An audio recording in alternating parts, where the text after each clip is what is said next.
No, finish your printing. No, it's almost done. I just figured we could do a show and I could print. We have a ridiculously weird collection of things to talk about today. There's no guest, it's just us chitty chatting, and I think we're gonna have a lot of fun doing that. But for instance, I'm going to share some snaps from my trip to Vienna. We're going to talk about what is called a Dracula factory. Um, you have added in some really fun and interesting stories, including the new trans it girl on TikTok and some more things. I feel like it's going to be a crazy show today. Hi, everyone. Tim Kitzrow from NBA Jam and NFL Blitz, welcoming you to The Backpack Show. Your hosts, Chris Brogan, Kerry Gargone, Boom Shakalaka. Backpack Show. Hello. I looked at Wabkeshig Rice this time, the indigenous author of Moon Over the Crusted Snow, and it reminded me that he wrote a follow-up to that. It's like a post-apocalyptic horror. So no, I have it already. I pre-ordered it, and I hadn't had to go read it. It's going to be like my weekend reading. So that's you've pre-planned your weekend reading? Just a second. I think that's really smart. I just finished a book I really liked, and I did it on audio, and it is a million times more interesting on audio. It's Werner Herzog, the film guy, Every Man for Himself and God Against All. And I think half of the excitement of it is Werner himself. He's just like, his narrative voice is so interesting, and I'm here for it. I'm still waiting for my audio version of Freak Shall Inherit the Earth.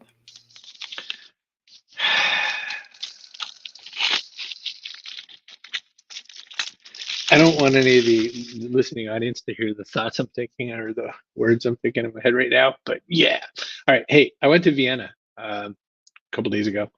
Thought I'd show off a couple snaps of that. So this is just my Flickr account, but this is some nice woman walking by a sushi restaurant. This is some nice woman walking by some boy.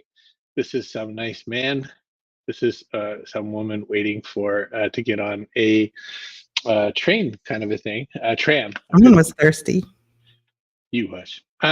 She's getting on this tram. So when we were starting the show, I was printing the picture for the getting on the tram because. Wait! What's the purple building? There was one that was all lit up purple. Oh yeah, so this is actually right close to the palaces. There's a presidential palace. There's a palace for the former monarchy or whatever and all that. And this is actually a very American style like burger joint that they set up. So it's kind of like cosplaying Americans, which is of course hilarious to Americans. But was it good? Did you go there? Did not. I just walked by it with my buddy Vlad. That was like 9 something at night, and all I was thinking was it would be so great to be asleep, and that wasn't on the menu just yet. So yeah, that was there. So anyway, I just thought I'd do a show and tell. But then, apropos of nothing, I was like looking for news stories for our conversation today, and I saw this one that was talking about something called a Dracula factory. And I was like, oh, do tell. And so this is a place called Dracula Technologies. And the storyline was just basically that they have some new factory and that, I don't know, they got some kind of approval for something or other. But when I saw what they're doing, it's kind of neat. So I'm gonna show you the little video, and you just look at it. They don't manufacture Draculas?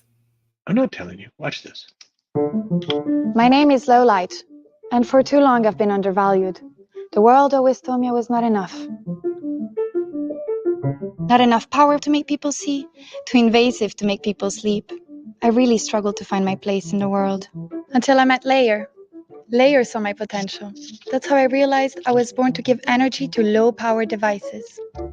My light gets absorbed by these panels and passes through organic ink, which is as natural as me. Layer can be adapted to any design you want and any shape you need.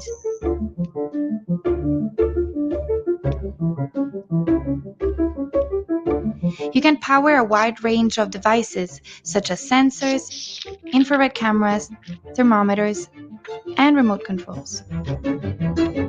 If you have a large-scale production, Layer can perfectly support your request because it's an industrial player. And please don't worry, no matter how low the light is in your environment, it will be enough to energize your low-power devices. Sorry, batteries, you're no longer needed. Who needs more pollution on this planet, actually? With Layer, you have an answer on how you can become a sustainable company that truly helps the planet. That's pretty nutty, right? That sounds kind of That cool. actually was not necessary. Actually. It wasn't necessary watching that. No, when she said actually. Who needs more pollution, actually? Yeah, I feel like ChatGPT helped her write the script. So wait, I kind of don't get it. So if you had a device that needed to be charged by ambient light, could you not just charge it with like better than low light surrounds? Like, You can use whatever light's around, but what they're saying is it doesn't have to be pretty intense light. And what they mean by that is to imagine a situation like a I'm trying to think of some like even just a regular business office. So you might have a business location. The business location might be set up in such a way that it's there's people not there in the off hours. You could use these things to charge certain sensors and devices. Like you've got to think kind of like low energy things. She held up a TV remote control. Your remote, you would never need batteries for your remote ever again. That's one use case for it. So it's just sitting there absorbing the least high quality kind of light, because what most solar sensors say is cool, except you have to really show me like the full power of the sun. That's the cool thing. okay, cool, I get it. So why Dracula Factory? Because their stuff drains energy and converts it into something else. I think they're just being clever. That's very interesting. I was thinking Dracula didn't like light and liked low light. So maybe there was some kind of, I don't know, connection there. I feel like you're onto it. Hey, so you brought up this story, so talk us through our It Girl. So I don't have a whole lot to say about this, except for the fact that I think it's cool that there is a transit girl, and for on TikTok specifically, because it gives a path forward, like hope or an example of inclusion and representation for other people who have aspirations in that direction. So if you have, for example, a transgender teen who maybe feels like going online is just a constant source of anxiety and criticism, then seeing somebody successful and being showcased on a popular platform like that, I think is valuable and helpful. I can concur. I also think that it's interesting that she doesn't particularly read as trans, and I know that that is a thing sometimes in the trans community that they get upset about, is like, oh well, so only pretty ones can be trans or whatever. But I think it's interesting where it kind of doesn't matter the gender. Like if you look at the picture, you're like, oh, that's a cool picture, the person looks cool, and you can start to see where people will start to maybe find some acceptance in moments or people like this for that, maybe, even though I don't think that's what the trans advocates would want. But I think it is sort of a kind of gateway drug of sorts. Does that sound wrong or weird? I don't know. You'd have to ask a teenager. My teenagers don't talk about gender the same way. They're very much just like, oh, cool, you're non-binary, whatever. Well, according to the MIT Technology Review, there's a question asking, and I was really interested. I mean, you and I lived right through this whole world. Should social media come with a health warning? And that's the general question. I wish these things would stop popping up. Should social media come with a health warning? What's your take? Yep. All right, article done. Next. No, so I have my reasons. Anything that's engineered to be addictive should come with a warning. So we now have warnings on cigarettes. Why? Because they were engineered in some ways to be addictive, the chemical composition of them and that sort of thing. So we have warnings on drugs that the chemical composition makes them addictive. So why wouldn't something programmed and engineered on the back end to be addictive, something that can become disruptive to your life and cause, depression, anxiety, suicidal ideation, why wouldn't you put a warning on that? No, I think I support that too. I saw somebody talking about a dopamine purge or something like this, and they were talking about the fact that all of these technologies are just made to give you even more dopamine rush. And I've come to realize that myself because I really consume quite a bunch of YouTube now, mostly for learning, but obviously for entertainment as well. And if I trend over into YouTube Shorts, which is just like little tiny bite-sized 30 to 60 seconds, 30 to 60, basically TikTok for old people is what I call it. Um, I feel the dopamine hits from that, and I think that there's something to what they're saying. And I think we're gonna look back on a lot of what we've done over the last couple of decades and be like, maybe it didn't matter that we were putting our sandwiches up online. I sometimes share my food pictures with Chloe still, but I don't have to do it with all of Instagram. I think this happens to every generation. So, like, plastics is like, yay, plastics, everything is better and different now. And then microplastics in every single thing, including amniotic fluid and the ocean and things we, catch out of the deepest ocean and the food chain in general and stuff.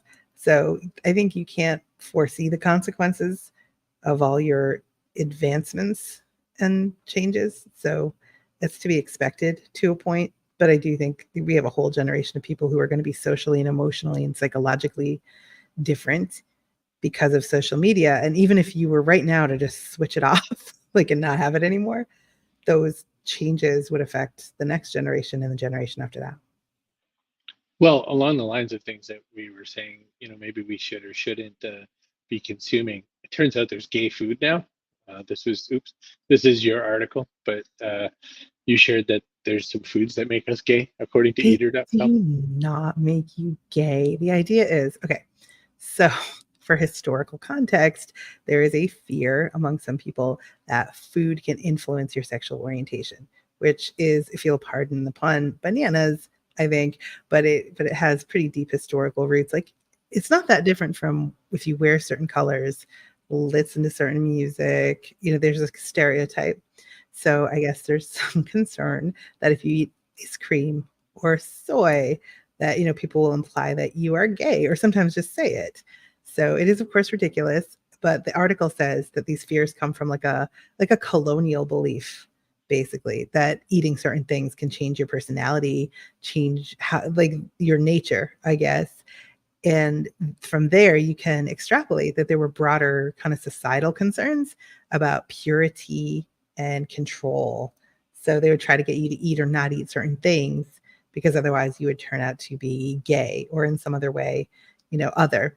And so, but anyway, as it turns out, food plays a pretty important role in queer culture. So it's worth exploring that. And people use food all the time as like a metaphor for sex and things related to sex. So I guess it doesn't surprise me that people would make that connection. But eat what you want. It's not going to make you gay. I'm really going to say that I was a little floored by parts of the article. Like, for instance, ice cream was on the list of things that somehow made you gay. And I was like, I don't know about that one. Chloe Super says gay, it's though. like a Food Network. Your pictures make me hungry. Leslie says that's interesting and weird all at the same time. Yeah, gay food. Yeah, ice cream, gay food. Yeah, I'm not 100% sure on that one, but bless their hearts for it's a very long article. It's a very involved kind of article, is what I noticed. So I checked it out. Hey, from that over to monkeys, because haven't you always wanted a monkey? It turns out, according to a very interesting research experience that happened after the big hurricane hit Puerto Rico, that a whole big, huge, multiple colony setup of macaques. It says monkeys got along better after a Sorry, hurricane. one more time. Macaques. I think that's how they pronounce it. I don't know.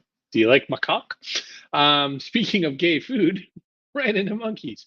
So yeah. So it turns out, and this doesn't, monkeys, macaques who are known for being aggressive and competitive have become more tolerant of one another to try to get access to more scarce shade and other things. So it says it's extremely hot, not just uncomfortable. And so they just want to get along, basically, is what the article says. And I find this fascinating because I think it's like, in what world were we? I don't know. I don't think we should have doubted that monkeys would get along better, but just find it is interesting because it kind of points that they're our closest human analog in the food chain, in the evolution. Don't people as well get along better after a tragedy of some kind, natural disaster being one of them? They seem to pull together and help one another and show a certain level of compassion and kindness that you, in my opinion, don't see all the time. So possibly that's what we're seeing. I think you're right on it. Hey, just going right from one set of our ancestors to another, it turns out not only are they getting along better after big storms, but chimpanzees are medicinal plant doctors. It turns out when they're not feeling super well, they actually go out and know where to find certain things that impact their healing and all that. So I thought that was kind of an interesting story. I think people do that too. Have you ever really craved something weird, like, I don't know, liver or something? Realize that you're having, you have like a nutritional deficiency. I think animals in general, and we are animals, do that. Yeah, I have a sense that like this is on the one hand, whenever you read an article like that, you're like, well, duh. But the other side, it is helpful for those people that are still kind of stuck on the uh, premise that animals are just so far afield from us intelligence wise. It just seems that more and more and more we get to a scenario where we have to just accept that animals are as smart or almost as smart as us. Dolphins are supposed to be incredibly smart. And also, are people getting stupider? We should look that up. It's a good question.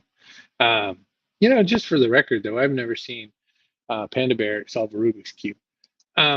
You put up an article. I also haven't solved a Rubik's Cube. I've broken one. 6 verbs, I think it was, that make you sound weak no matter your job title. And so this is like words we're not supposed to say at work. Think was one of the first ones. I hear people say think all the time at work. You think, what do you think? What do you think? Couple things. One is, if it's your job to know things, like if you are the head of content or you're the head of IT or something like that, you shouldn't be like, I don't know, I think this about IT. You are supposed to know things about IT. That's number one. Number two is, I think it's an inefficient use of words. Because if it's your opinion and you are saying, like, basically, if you're saying a thing, we know that you think it. So if you're at a meeting, you're the head of IT, and you're like, we need a firewall. We all understand that means you think we need a firewall. We don't need you to say it. It is just a waste of words. So it's number one for me with think. Then there's need. When you say I was just going to say, you said need to firewall, but look, need's on the list. You can't use it anymore. Sorry. We should have a firewall because otherwise we're going to have a data breach. I think it's that would be enough probably to solve the problem and the conversation. But need depends what you're talking about. So if you're asking a direct report to give you something, some deliverable, and you're like, I need this by Friday, it does sound a little bit cloying, like a little bit needy, if you'll excuse using the word to define itself. Use it. So the article says basically to use firm direct request instead. And I guess, I don't know if firm is the right word. I agree direct is the correct word. So nobody especially cares what you need. They care that, other, like, basically spend is waiting on this thing that you're supposed to create or something like that. So just be clear and explain it. One person's opinion. What do you think? Deadlines on Friday. Want was in there with need. Like, I want a raise. It's very better to bring together a verb of conviction. I'm convinced that I need a raise. I believe my pay and performance during the last year make a strong case. Guess is up there. They don't like guess. I love guess. What do you think on guess? Okay, so as a woman, there's research showing that the less certain you sound, the more influential you will be. Like that other people respond to what you say differently. So if I say something with great conviction, then it's more likely that the other person will respect me, but less likely that they will take what I've said to heart and act on it. So that sucks for women. But so as a practicing lawyer in negotiations or something, I might have to sound less sure, and guess would be a word in there. Like, I guess it seems reasonable if maybe this and that. It's not wonderful. I think for sure it's reasonable. I say it's reasonable, but I need to sound a little less sure than I am in an effort to get the job done and get the result that I want faster. My job as an advocate was not to be respected. It was to get a result. So I had to sort of swallow it and use the word. But if you're going to use it strategically. That's what I would say. The last two on this list were hope, and that, I don't even think we have to talk about that. Hope's a stupid word in work. Suppose seems a little out on the edges, don't you think? I mean, I can't think of the last time I used the word suppose in a business setting. Never. But I have to agree, it does sort of sound, it's almost passive aggressive.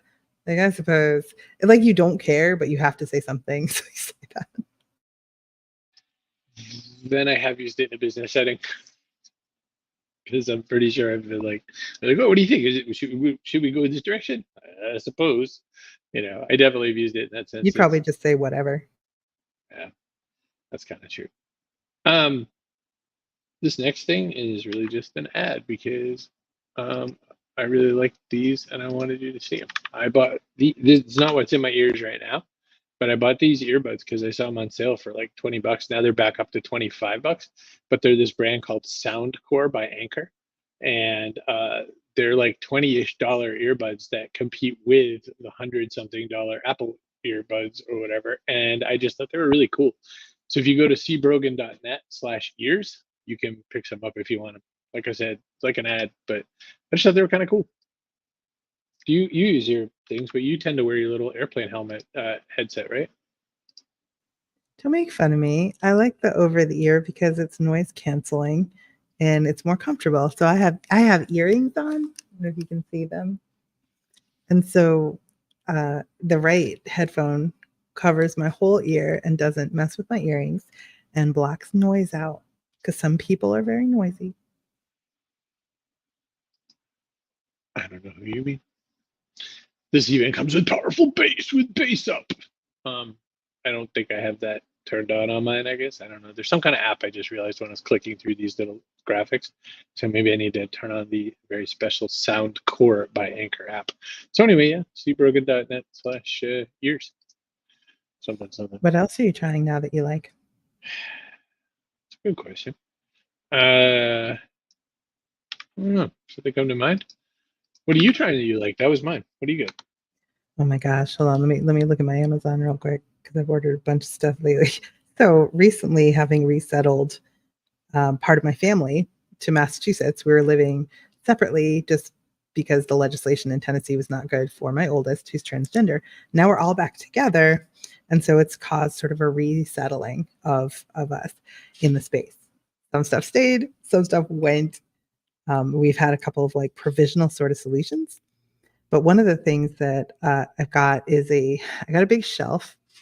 Don't necessarily love the shelf, but agree that we needed a little bit more space for towels and stuff. So that was cool. As far as like interesting technology solutions and things, I've got a couple of adapters that are pretty cool.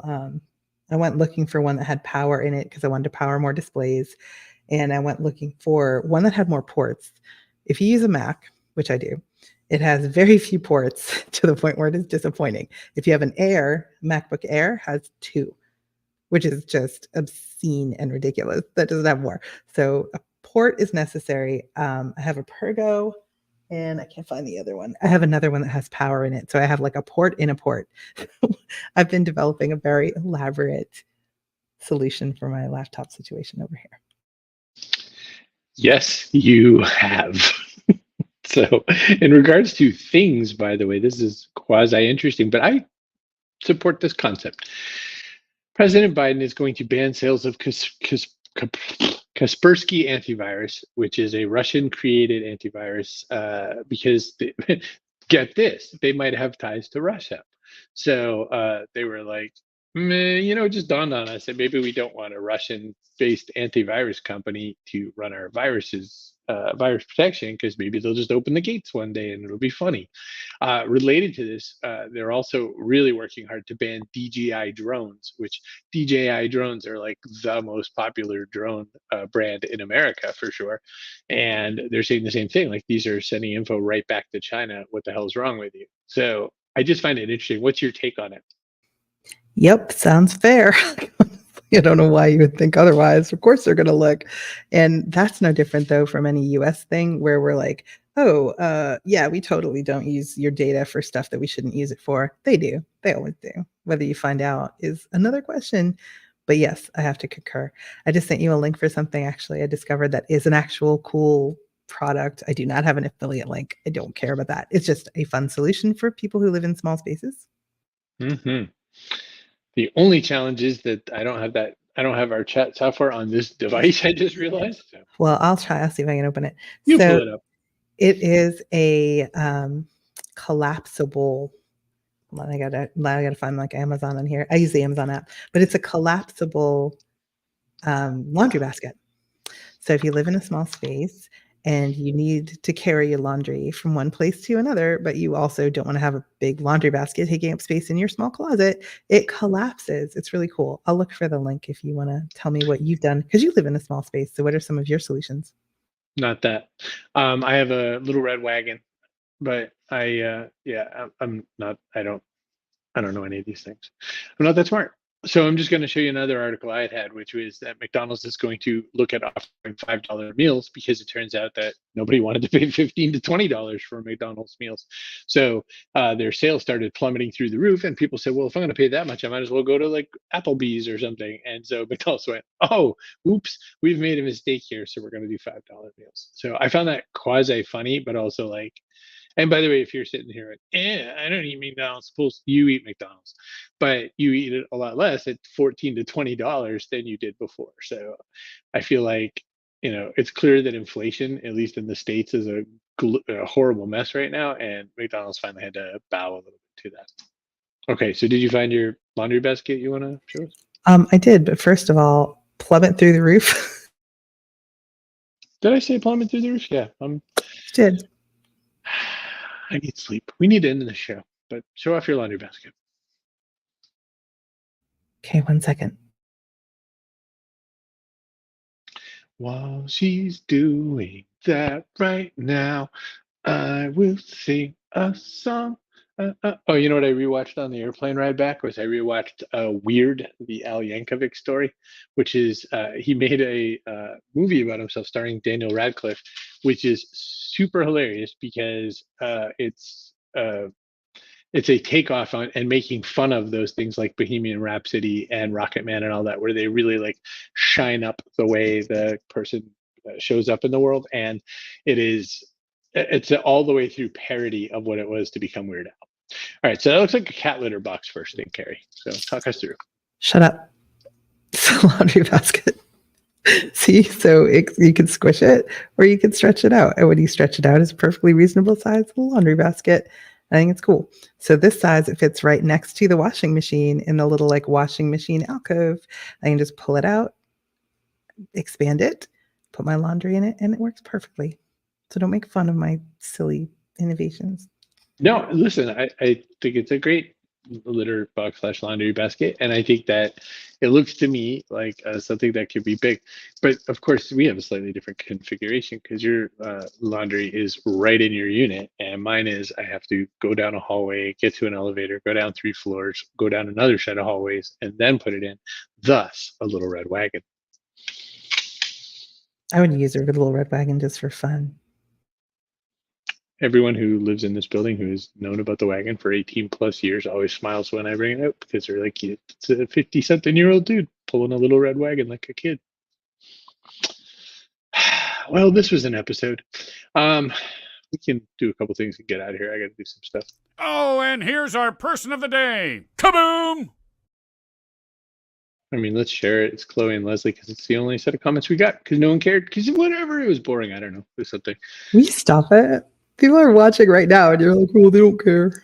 They do. I know there's a lot of They're people watching, which is crazy because like when we have guests, we don't even have this many people, which is like, they just want to hear us chat. That's ridiculous. We value you riding along with us, even if you choose not to comment. But we do love when you comment. Make comments next time. Okay. Speaking of laundry baskets, though, growing up, my Grammy had the weirdest laundry basket, and my little brother sent me a picture just the other day because evidently at Cracker Barrel,